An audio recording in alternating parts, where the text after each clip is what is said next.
ঈদযাত্রাকে স্বস্তিদায়ক ও নিরাপদ করতে সব ধরনের ব্যবস্থা নিয়েছে সরকার। তারপরেও চালকের অসাবধানতার কারণে কিছু দুর্ঘটনা ঘটছে বলে মন্তব্য করেছেন সড়ক পরিবহন ও সেতুমন্ত্রী শেখ রবিউল আলম।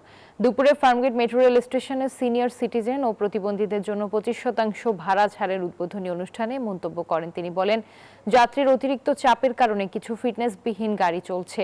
পর্যায়ক্রমে ফিটনেসবিহীন গাড়ি চলাচল পুরোপুরি বন্ধ করা হবে। আবহাওয়া খারাপ থাকলে ঘাট থেকে লঞ্চ না ছাড়তে মালিকদের আহ্বান জানান মন্ত্রী। বলেন, এখন থেকে 65 বছর ও তার বেশি বয়সী নাগরিক এবং প্রতিবন্ধীরা মেট্রো রেল ও আন্তনগর ট্রেনে 25% ভাড়া ছাড় পাবে। 200-র বেশি সার্ভিস ও ফিচারে লেনদেনের সব বিকাশ অ্যাপে সম্ভব।